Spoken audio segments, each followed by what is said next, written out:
Jadi resikonya memang apa ya? Kadang-kadang director kalau sutradara buat film itu kan statementnya dia, keyakinannya dia. Padahal saat itu sekeliling kita bisa dibilang tidak mendukung. Ya, banyak orang terlalu beresiko untuk mendapatkan Farid untuk bisa main ini. Dia adalah pelakon kelima. Satu tak bisa, dua ada alasan, tiga, empat tidak berani. Penulis pun begitu, beberapa kali cari penulis untuk bantu semua juga.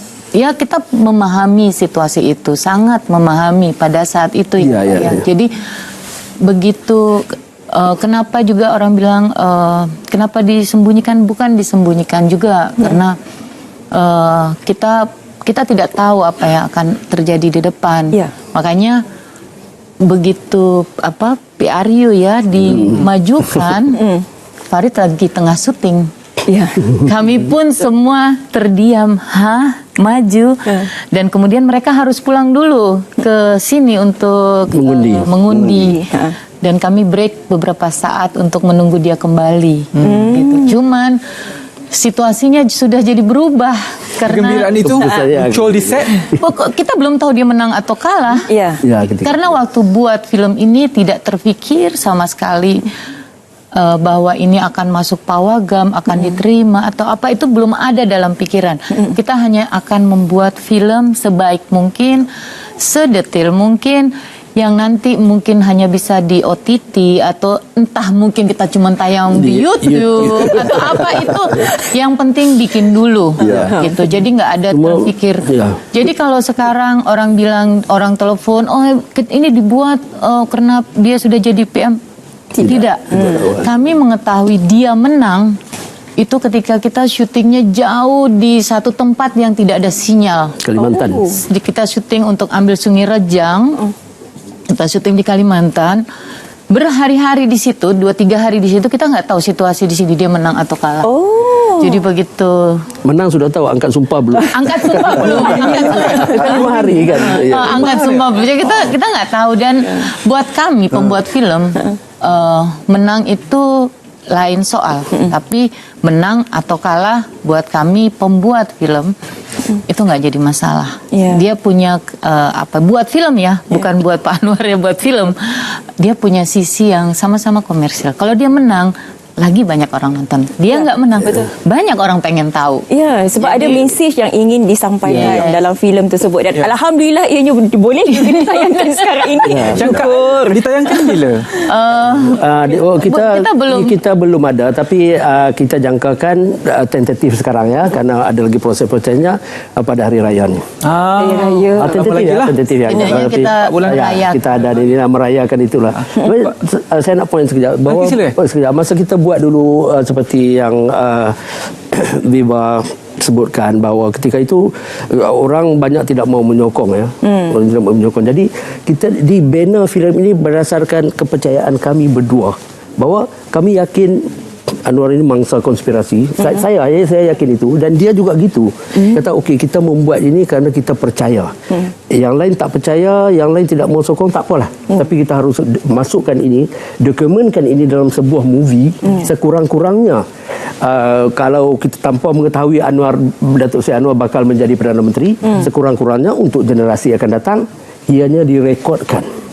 Itu aja. Dan kami benar-benar percaya itu, bahawa rasuah ini masalah besar, dan orang ini telah menunjukkan banyak step. Kalau nanti lihat di movie nanti, banyak kisah-kisah benar bagaimana dia menolak rasuah. Hasilnya filem ini atas dasar kepercayaan. Untuk Farid Kamil menerima watak ini bukan saja kepercayaan, tapi juga penyelidikan yang dibuat, istiqarah barangkali, dan juga bergandingan dengan macam Hasnur Rahmat. Hasnur Rahmat pernah juga memainkan watak Perdana Menteri sebelum ini.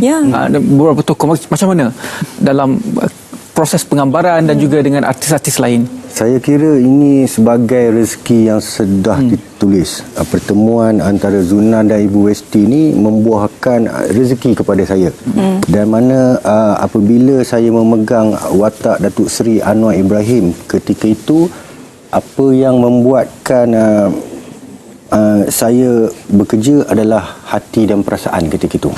Sebab bila saya mampu untuk portraykan apa yang Datuk Seri Anwar Ibrahim fikir ketika saat kejadian itu dan dimasukkan ke dalam mise-en-scène sebuah filem yang mana suatu hari nanti insya-Allah PMX kita akan menonton filem ni pun akan sedikit sebanyak mengimbas kembali memori silam dia, itu sudah cukup bagi saya. Sebab saya di dalam status yang menunjukkan Anwar Ibrahim 98 dan sekarang ni dia adalah Perdana Menteri Malaysia yang ke-10. That is risiko yang saya ambil dan sudah tentu saya bagi tahu kat isteri saya, sayang, sabar, dan saya kena pergi berjuang 3 bulan ni dan di dalam 3 bulan ni mungkin akan ada pilihan raya dan mungkin I akan balik ataupun tidak. So bear in mind, this is apa-apa pun kita tetap boleh, kita ada rakan Indonesia yang boleh terima kita di sana kan. Saya suka sebab perjalanannya daripada 2011 titik itu bersambung sehinggalah pada hari ini dan anda membawakan Datuk Seri Anwar. Rasanya dia dah bersedialah mentaliti masa tu. Tapi tak dipesan kata tunggu dia lock up ya. Pesan dia. Aduh.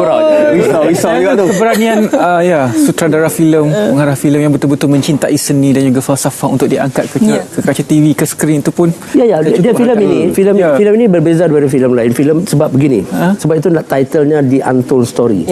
Sekarang ni naratif yang orang selalu dengar itu naratif lain. Told story. Ini told, sebenarnya untold. Jadi karena itu pengarahnya ini harus percaya ini. Kalau tidak bisa mengarahkan filem ini. Dia harus percaya bahawa memang ini cerita sebenarnya. Yang mau meyakinkan dia juga bergaduh lah kita. Kami bergaduh sampai hari ini juga kami bergaduh. Tapi untuk tayangan filem ini kena bawa tisu ya. Mungkin sedih itu mesti ada. Cerita yang editornya pun. Tapi itulah Pak Zunar, itu saja masa kami ada hari ini. Aduh, Mbak Viva itu aja, Mbak Viva. Dia baru nak tanya pasal Reza tapi tak ada masa. Terima kasih banyak-banyak kepada Zuna, terima kasih banyak-banyak kepada Ibu Viva, terima kasih banyak-banyak kepada Farid Kamil. Jangan lupa untuk saksikan dan kita tunggu Anwar The Untold Story. Baiklah.